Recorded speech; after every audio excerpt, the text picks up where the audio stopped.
an original narrative, created especially for Shadows of Love. Sophia Blackwell's hands trembled as she signed away her freedom. On Dominic Castellano's mahogany desk, the contract's gold letterhead, catching the penthouse's harsh light. Her brother's incriminating photos lay scattered between them. Evidence that could destroy him unless she agreed to this devil's bargain. "The ceremony is tomorrow," Dominic said, his voice eerily gentle for a man they called the executioner, his dark eyes studying her with an intensity that made her skin prickle. Outside the floor-to-ceiling windows, Chicago's skyline glittered like a false promise, while security men in tailored suits stood motionless by the elevator. Sophia swallowed hard, feeling the weight of invisible chains already tightening around her wrists. As she realized this marriage contract wasn't just about saving her brother, it was the foundation of a fragile peace between warring families that would crumble at the first sign of betrayal. Sophia stared at the photos spread across Dominic Castellano's immaculate desk. Her brother Michael, clearly identifiable, standing over the body of Vincent Russo, son of Dominic's greatest rival. The timestamp showed 2:14 a.m. last Tuesday. "These arrived this morning," Dominic said, his voice deceptively soft. "Anonymous sender. Interesting timing." "He didn't do this," Sophia whispered, though uncertainty flickered through her. Michael had been struggling with addiction again. Dominic's fingers, adorned only with a single gold signet ring, tapped the polished surface. "The Russos will execute him without questions if these reach them." Sophia's training as a trauma counselor had taught her to read people. Dominic Castellano was dangerous, but something in his measured tone suggested he wasn't enjoying this. "What do you want?" she asked. "A solution that prevents bloodshed." He leaned back. "The Russos and I have been negotiating a truce. This complicates things. And I'm what? Collateral. Your leverage." His dark eyes held hers. "A marriage between our families would signal alliance. It would buy time. Time your brother needs." Sophia felt cold understanding wash over her. "You want me to marry you?" "I want peace," he corrected. "This achieves it. And if I refuse?" Dominic gathered the photos. "Then I can't control what happens next." The unspoken threat hung between them. Her brother, the Russos. A war that would consume them all. 1 year, she countered, surprising herself with her steadiness. "After that, we reassess." Something like respect flickered across his face. "Acceptable." Sophia extended her hand, refusing to show fear. "I'll need these photos destroyed." His fingers were unexpectedly warm when they clasped hers. "Consider it the first of many compromises, Miss Blackwell." The ceremony took place in Dominic's private chapel, a stone sanctuary that felt more like a mausoleum than a place of worship. No white dress, no flowers, just Sophia in a modest gray suit, standing beside Chicago's most feared man, as he recited vows with the precision of someone signing a contract.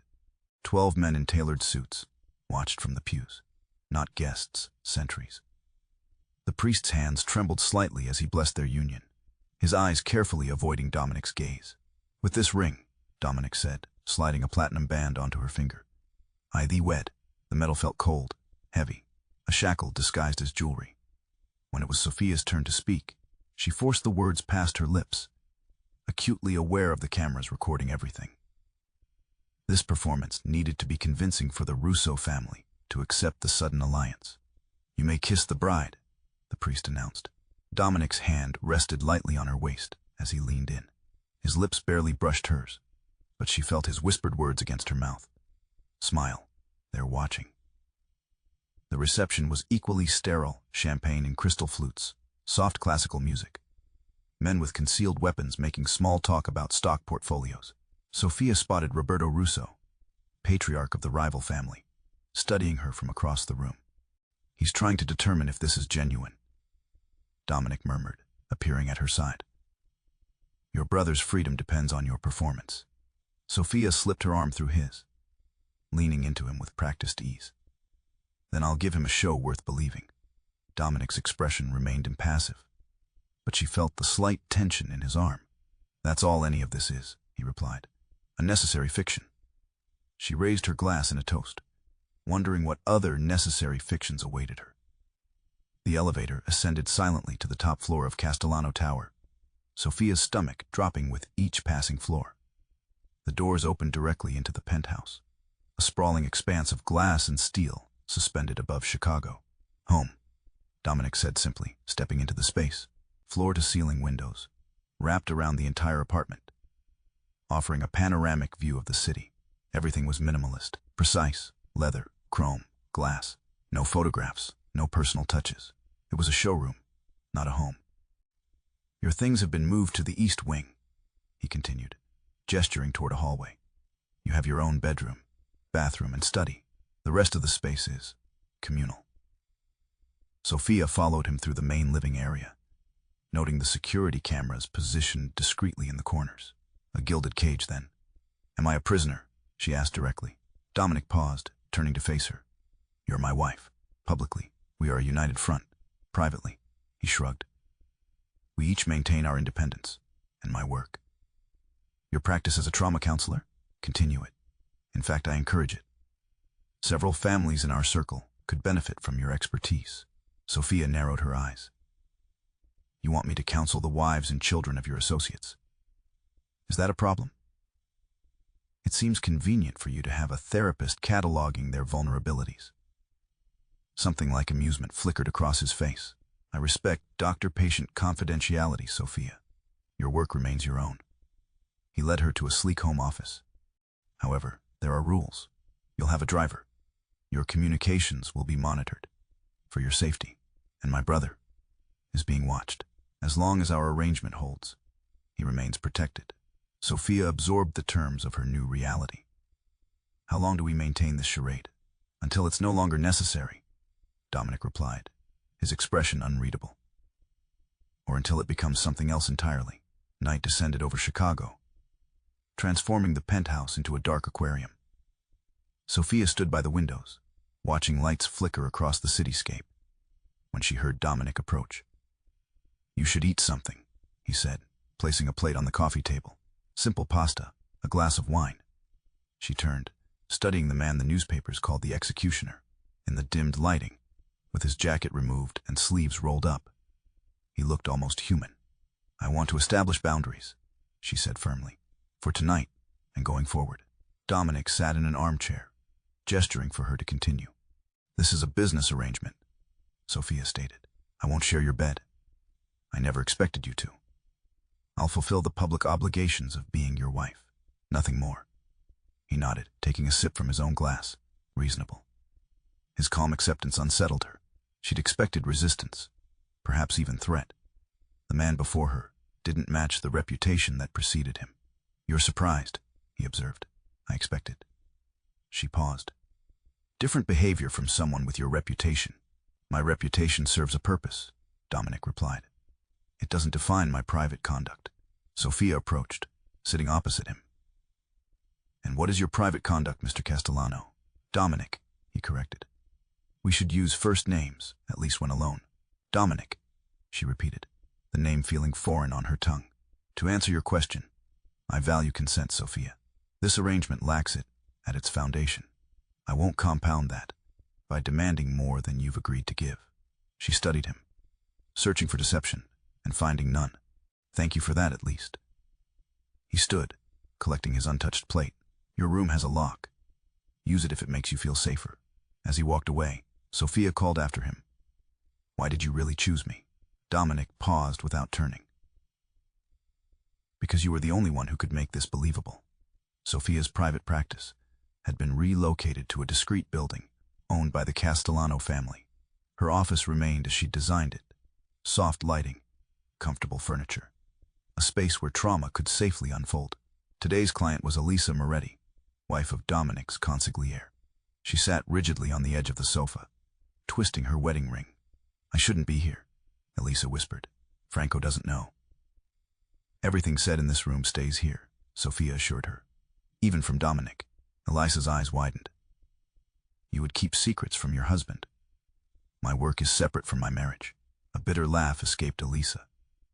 Nothing is separate in this world, Mrs. Castellano. The name still jarred Sophia. 2 weeks of marriage had done little to make it feel real. Tell me why you came, Sophia prompted gently. Elisa's story unfolded haltingly. Nightmares, panic attacks, the constant fear of violence touching her children. As she spoke, Sophia recognized patterns she'd seen in other clients from Dominic's world. Trauma layered upon trauma, silence enforced by loyalty. "Sometimes I think Franco is protecting me from something worse," Elisa confessed. "The things your husband prevents. They say he took blame for that terrible night at the docks 3 years ago to maintain peace." Sophia kept her expression neutral, though her interest sharpened. "What night?" "When the Russo boy died. They say Dominic claimed responsibility to prevent a war, even though—" Elisa stopped abruptly. "I've said too much." After Elisa left, Sophia documented the session, carefully omitting the reference to Dominic. But the information lingered, adding another piece to the puzzle of the man she'd married.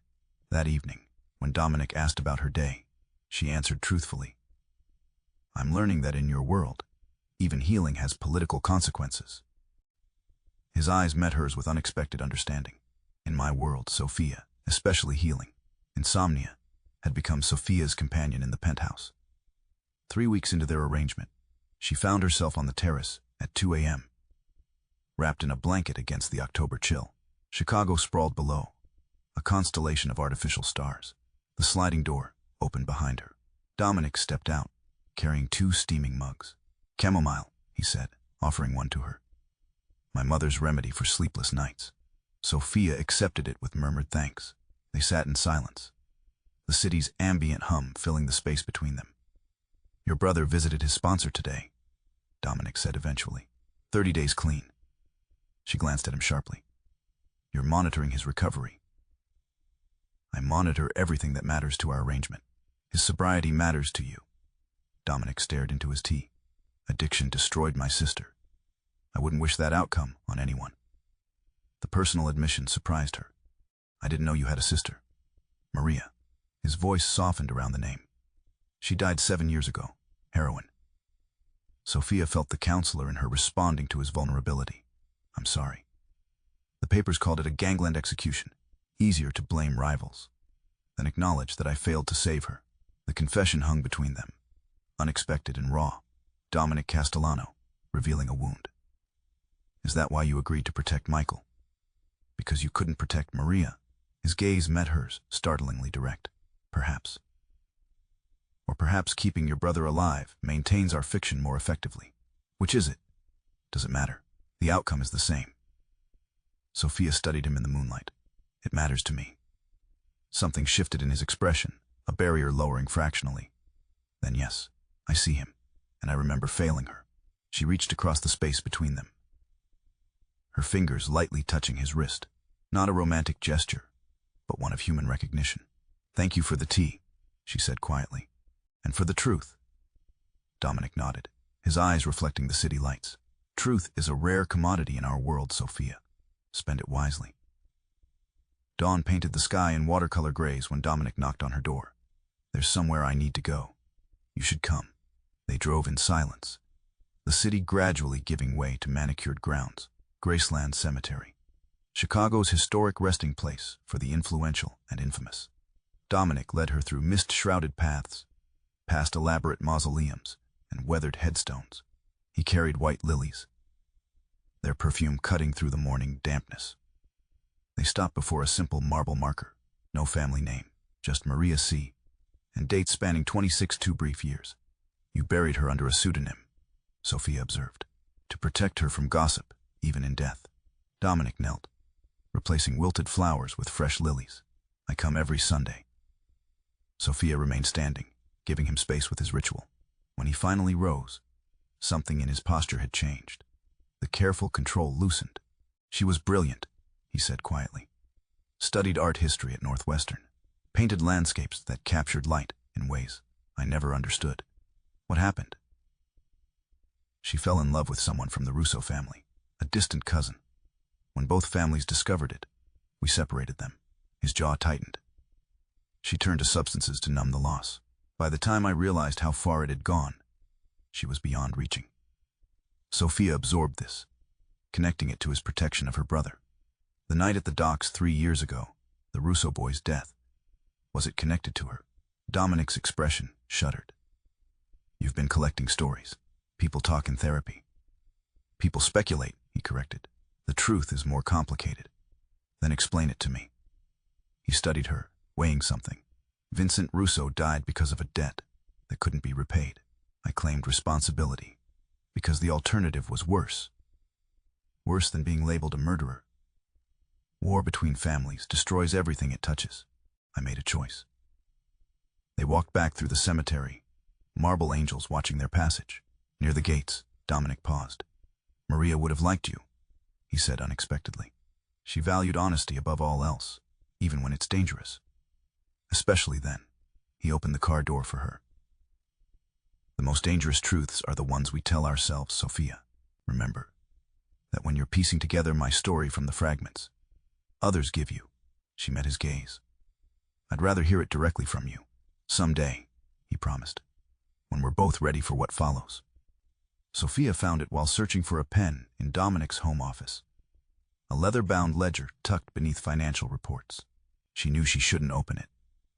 New boundaries existed for reasons. She opened it anyway. Inside were meticulous notes in Dominic's precise handwriting, dates, locations, names. The night of Vincent Russo's death featured prominently, with a timeline that contradicted the official story. Looking for something specific. She startled, nearly dropping the book. Dominic stood in the doorway, expression unreadable. I needed a pen, she said, not bothering to hide the ledger. What is this? He crossed the room, taking the book from her hands. Insurance. Against what? Memory failure. Rewritten histories. He closed the ledger. The truth has a way of shifting when power is at stake. Sophia held her ground. According to this, you weren't at the docks when Vincent Russo died. You were at Chicago Memorial with your sister. Something dangerous flickered in his eyes. You read quickly. I'm observant. It's my job. She met his gaze. You didn't kill him, did you? What matters is that everyone believes I did. Why take responsibility for someone else's crime? Dominic placed the ledger in a drawer, locking it, because the actual killer was 16 years old and under my protection. The revelation hung between them. Sophia processed its implications. Michael. No, someone closer to home. Dominic's voice remained steady, but tension radiated from him. My nephew. Maria's son from her relationship with the Russo cousin. The boy was defending himself. But the Russos would never have accepted that. So you claimed the kill to protect him. I claimed it to prevent a bloodbath. To give the Russos their vengeance, without destroying an innocent. He studied her. Does that change how you see me, Sophia? She considered the question carefully. It makes me wonder what other sacrifices you've made that no one knows about. Many, he acknowledged. Some I'm still making. His gaze held hers, and for the first time, Sophia saw past the armor to the man beneath. Complex, burdened, unexpectedly principled. The ledger stays between us, she said finally. Dominic nodded once. Thank you. The call came during dinner, one of their rare shared meals. Dominic answered, his expression darkening with each passing second. When? He asked then. Secure the perimeter. No one in or out. He ended the call, meeting Sophia's questioning gaze. Marco Vannucci has returned to Chicago, he said, voice tight with controlled tension. Who is he? The only witness to what really happened the night Vincent Russo died. Dominic rose from the table. He disappeared 3 years ago. I thought he was dead. Sophia followed him to his office, and now he's shopping information to the highest bidder. Dominic opened a safe behind a painting, removing a gun and a passport. The Russos will pay anything to prove I lied. Understanding dawned on Sophia. If they learn your nephew killed Vincent, they'll execute him. Then come for everyone connected to the deception. His eyes met hers, including you. The reality of her situation crystallized with brutal clarity. Their marriage wasn't just political theater. It had made her complicit in his lies. What will you do? Find Marco before they do. Dominic checked the weapon. Convince him that silence remains his best option. And if he can't be convinced, his expression hardened. Then I'll do what's necessary. Sophia stepped forward, placing her hand on his arm. There must be another way. This is my world, Sophia. Sometimes there are only bad choices. Let me help, she said, surprising herself. I'm trained to talk people through crisis, to find alternatives. Dominic studied her, conflict evident in his eyes. Why would you help protect a lie that isn't yours? Because I've seen enough of your truth to know you're not the monster they claim, she answered honestly. And because innocent lives are at stake. Something shifted between them in that moment. A boundary crossed, an alliance forming beyond their contractual arrangement. We leave in 20 minutes, he said finally. Pack warm. Where we're going, winter comes early. The safe house was a converted warehouse on the outskirts of the city. Inside, Dominic's inner circle had gathered. Franco Moretti, his consigliere, Anthony Ritchie, head of security, and Carlo Esposito, the family lawyer. Marco was spotted at O'Hare yesterday, Franco reported. He's contacted the Russos already. What does he want? Dominic asked. Money, protection, the usual. Franco hesitated. There's more. Someone accessed the backup files last night, the ones documenting your alibi. Dominic's expression remained neutral. But Sophia noticed his knuckles whitening as he gripped the edge of the table. Inside job, he concluded. Anthony shifted uncomfortably. We're investigating, boss. No need. Dominic's gaze swept the room. Whoever did it is in this room. Tension crackled like electricity. Sophia watched the men carefully, noting micro-expressions. Franco's carefully blank face, Anthony's nervous swallow, Carlo's slight lean away from the table. I protected all of you, Dominic continued, voice dangerously soft. I took responsibility to keep peace, to shield my nephew. And now one of you has decided to sell that sacrifice. Carlo cleared his throat. Perhaps we should discuss this privately. No more privacy, Dominic interrupted. No more secrets. He produced a matchbook, striking one alight. The flame danced between his fingers as he approached a metal trash can. Boss, Franco began. Think about. I've thought about nothing else for 3 years. Dominic dropped the match into the can. Where documents had been piled, fire bloomed instantly. The original alibi witnesses, hospital records, security footage, all gone. The men watched in stunned silence as evidence burned. Now we have a choice, Dominic continued. Recommit to our story, or walk away knowing what follows. No one moved. The flames reflected in their eyes as loyalties were silently recalculated. Sophia stood beside Dominic, understanding for the first time the precarious balance he maintained. Power built on necessary fictions, trust sustained through controlled fear. We should go, she murmured. Before Marco makes contact with the Russos, Dominic nodded, the fire illuminating the weariness in his eyes. The mountain villa. We'll regroup there. Snow fell in thick curtains around the secluded villa in Wisconsin's Northwoods. Inside, a fire crackled in the stone hearth, casting dancing shadows across rustic wooden beams. Sophia stood at the window, watching white accumulate on pine branches. 2 days of snowfall had effectively isolated them from the world. No visitors, no interruptions, nowhere to hide from each other. The roads are completely blocked, she reported as Dominic entered with 2 mugs of coffee. Good, he replied, handing her one. Gives us time. The villa was surprisingly modest compared to his Chicago penthouse. Warm woods, comfortable furniture, bookshelves filled with well-worn volumes, a home rather than a statement. You come here often? She asked. When decisions need making without interruption, he settled into an armchair. Or when the weight gets too heavy. The admission of vulnerability surprised her. Perhaps it was the isolation, or the growing crisis. But something had shifted between them since leaving Chicago. Tell me about your nephew, Sophia said.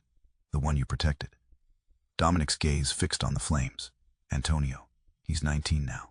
Studies engineering at MIT under a different name. He doesn't know what you did for him. He believes his mother's cousin died in a gang conflict, that I negotiated peace afterward. A ghost of a smile touched his lips. He sends me his grades every semester. Perfect 4.0. Sophia moved to sit opposite him. You gave him a future, at a cost, one you were willing to pay. Their eyes met across the space between them. Something electric and unspoken passed between them. Recognition, perhaps, understanding. Why did you really agree to this marriage, Sophia? He asked quietly. To protect my brother. She answered automatically. Is that the only reason you stay? The question hung in the air between them. Outside, snow continued to fall. insulating them from the world and its judgments. No, she admitted finally, not anymore. He reached across the space between them, his fingers brushing hers, not demanding, just connecting. For the first time, she didn't pull away. The storm's third day brought restlessness. While Dominic made calls from the study, Sophia explored the villa, eventually discovering a hidden safe behind a landscape painting. She shouldn't open it. Boundaries existed for reasons. She opened it anyway. Inside lay their marriage contract, the original document she'd signed in his penthouse. Curious, she flipped through it, stopping when she spotted a clause she didn't remember. Indemnification agreement, it read. In the event of dissolution or breach, S. Blackwell assumes all liability for knowledge gained during the union. Cold understanding washed over her. If their marriage ended, she became legally responsible for his secrets, a permanent pawn in his game. Finding something interesting, she turned to find Dominic in the doorway. Expression unreadable. You made me legally culpable for your lies, she said, holding up the contract. If I leave, I become the liability. A precaution. A trap. She slammed the document down. Did you ever intend for this to be temporary? Or was I always meant to be another secret keeper in your collection? Something flashed in his eyes, regret, perhaps. When we married, I couldn't risk your divided loyalties. And now? Now I'm not certain where your loyalties lie at all. The honesty of his response disarmed her momentarily. Neither am I. He approached slowly, taking the contract from her hands. Marco has agreed to meet tomorrow. The roads will be clear enough by morning. And if he exposes the truth, then all of this, he gestured to the space between them, becomes evidence in whatever follows. The realization struck her with brutal clarity. Their growing connection. The confidence is shared. All could be weaponized in the aftermath of exposure. I need to know something, she said quietly. If you could go back, would you make the same choice? Take blame that wasn't yours. Dominic studied her, as if seeing her truly for the first time. Yes, he answered simply. Some lies are worth the cost. She nodded, understanding finally the complex man behind the feared name. Then we face Marco together. The meeting place was an old railroad bridge spanning a half-frozen river. Rain had replaced snow, falling in icy sheets that drummed against the car roof as they waited. He's late, Sophia observed, checking her watch. He'll come, Dominic replied. He has nowhere else to go. They sat in tense silence, until headlights appeared on the opposite end of the bridge. A single figure emerged, huddled against the downpour. Stay here, Dominic instructed, reaching for the door handle. Sophia caught his arm. I'm coming with you. This isn't your fight. It became mine the day I signed that contract. Their eyes met in the dim light. After a moment, he nodded. They stepped into the storm together, rain immediately soaking through their coats. Marco Vannucci waited at the bridge's center, a thin man with haunted eyes. You brought your wife, he observed nervously. Didn't expect that. What do you want, Marco? Dominic asked, voice cutting through the rain. Protection, money, a new life. Marco shifted his weight. The Russos offered $2 million for what I know. And what exactly do you know? That you weren't at the docks that night. That the kid who killed Vincent was your sister's son. Marco's eyes darted between them. That everything you've built is founded on a lie. Sophia watched Dominic's face, seeing the calculation behind his eyes. If I give you what you want, Dominic said carefully, what happens to Antonio? Marco hesitated. The Russos will find him eventually. Then you understand why I can't let you leave this bridge. The threat hung in the rain-soaked air. Sophia stepped forward. There's another way, she said. One that doesn't end in more bloodshed. Both men turned to her, surprise evident on their faces. The truth, she continued, meeting Dominic's gaze. The complete truth. Not just about Vincent's death, but why you claimed it. The sacrifice you made to protect an innocent. The Russos won't care why, Dominic argued. The public will, Sophia countered. And public opinion is the one thing even the Russos can't control. They returned to the villa in silence. Marco secured in a safe house under Anthony's watch. Rain lashed against the windows as Sophia built a fire, her mind racing with the implications of what she'd proposed on the bridge. It won't work, Dominic said finally, pacing the living room. Going public destroys everything I've built. The truce with the Russos, the protection for Antonio, your brother's safety, all of it collapses. Continuing the lie isn't sustainable either, Sophia argued. Marco may be contained today, but there will be others. Secrets this big don't stay buried. So I sacrifice everything I've protected for 3 years? Let Antonio become a target. We tell the full story, not just what happened, but why. She approached him, her voice softening. You're not the monster they think you are, Dominic. Let people see the truth. He stopped pacing, turning to face her. Why does it matter to you how I'm perceived? The question caught her off guard. Why did it matter? When had her feelings toward him shifted from fear to something more complex? Because I've seen who you really are, she answered honestly. The man who visits his sister's grave every week, who protects a nephew who doesn't even know the sacrifice made for him, who honors boundaries even in a marriage built on coercion. Something vulnerable flickered across his face, and if the truth destroys us both, then at least we fall with our integrity intact.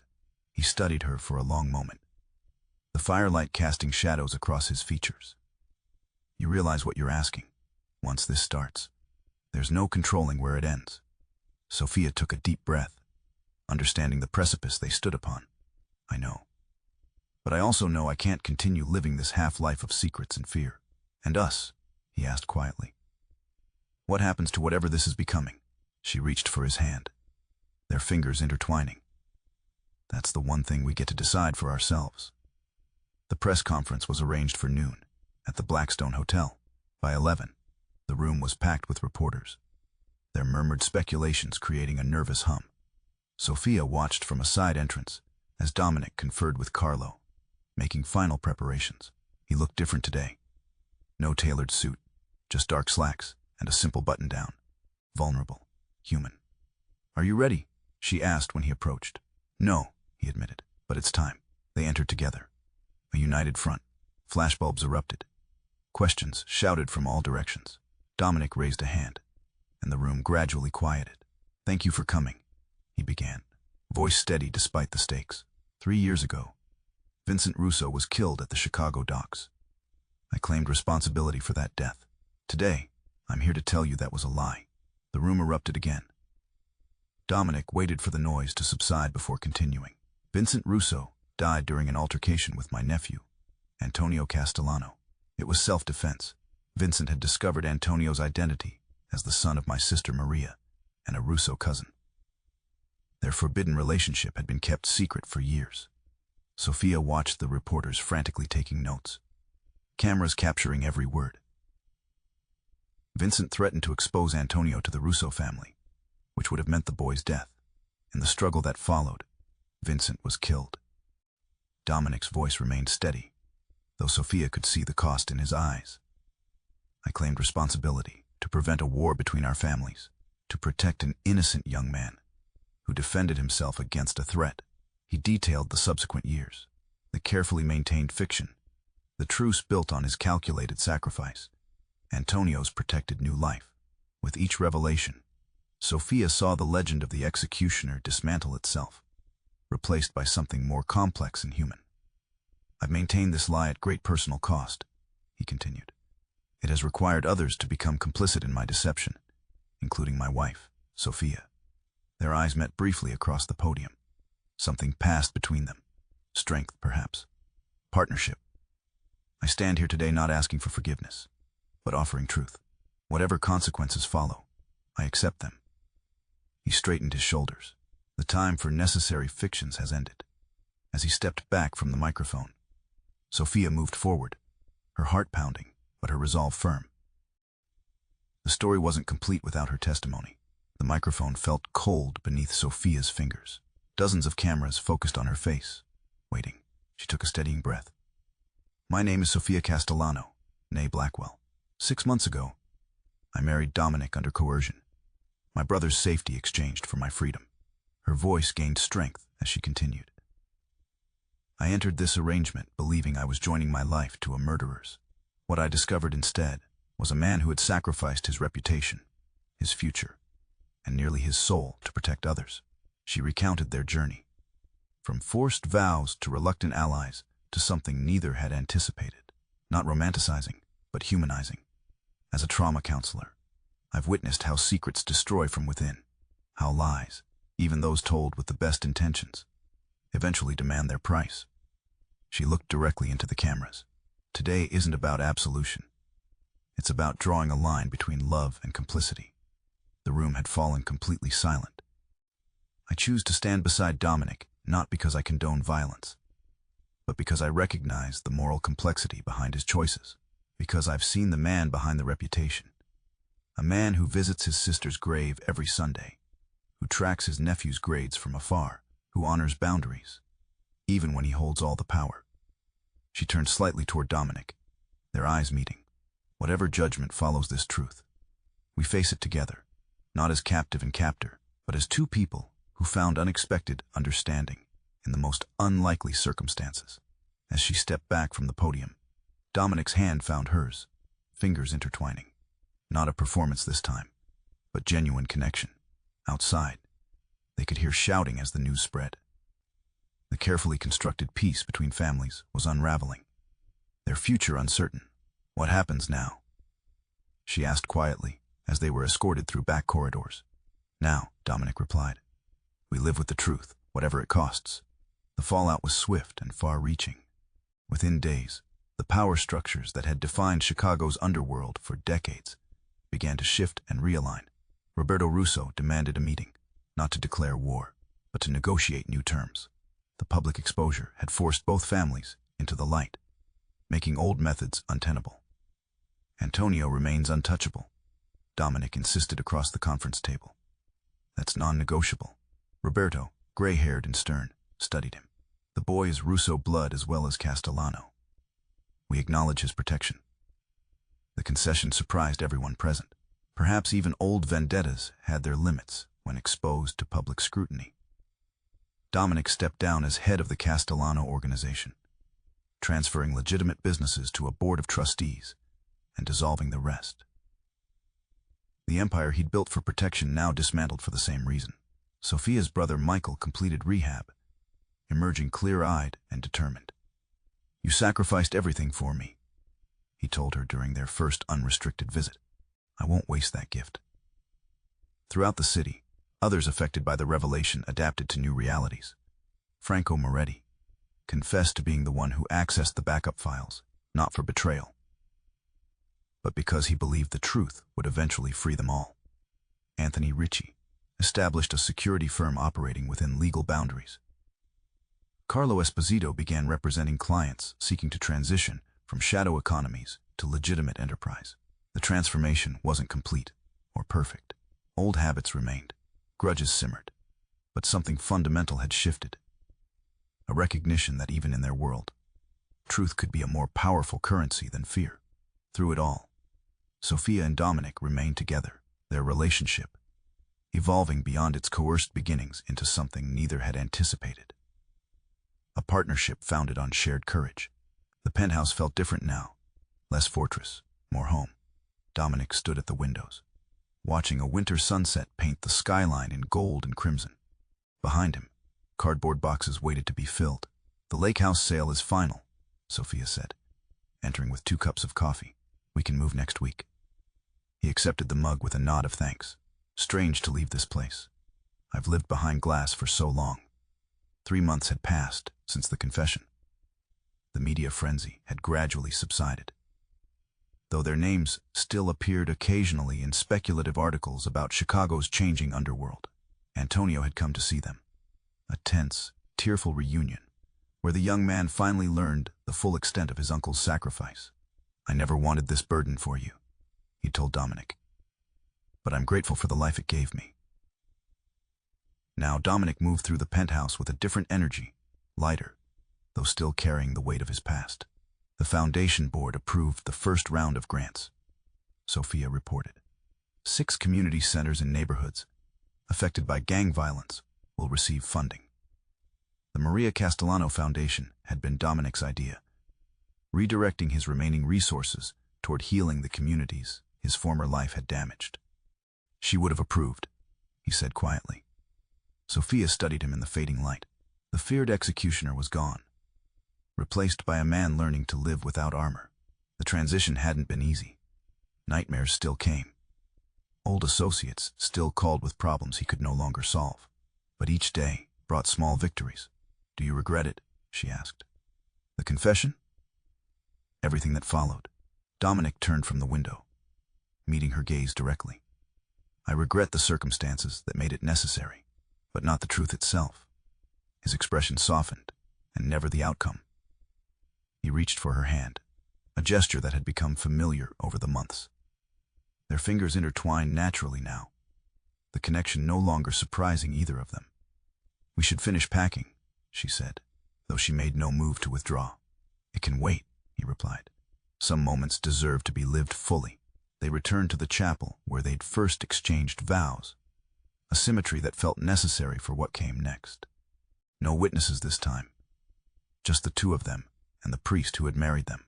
Candles flickered along the stone walls, their light catching on the simple gold bands they both still wore. "Are you certain about this?" Father Thomas asked, his expression concerned. Dominic nodded. "It's time." The priest sighed but opened his book. "We gather to acknowledge the dissolution of vows taken under duress and maintained through extraordinary circumstances." The formality of the words contrasted with the intimacy of the moment. Sophia's eyes met Dominic's across the small space between them. "Please remove your rings as a symbol of release from these vows," Father Thomas instructed. Dominic slipped the band from his finger first, holding it in his palm. Sophia followed suit, the metal warm from her skin. "You are now released from the obligations of your marriage," the priest concluded. "May God guide your separate paths." Silence filled the chapel as Father Thomas departed, leaving them alone among the flickering candles. "So," Sophia said quietly, "freedom." Dominic studied the ring in his hand. "Is that what this feels like to you?" She shook her head, unexpected tears threatening. "No." He stepped closer, his free hand reaching for hers. "Then perhaps we should consider a different arrangement." "What kind of arrangement?" "One based on choice rather than coercion, truth instead of necessity." His voice softened. "Love rather than obligation." Sophia took a shaky breath. "Are you proposing?" "I'm asking if you'd consider staying, not as a captive or a shield, but as a partner, my partner."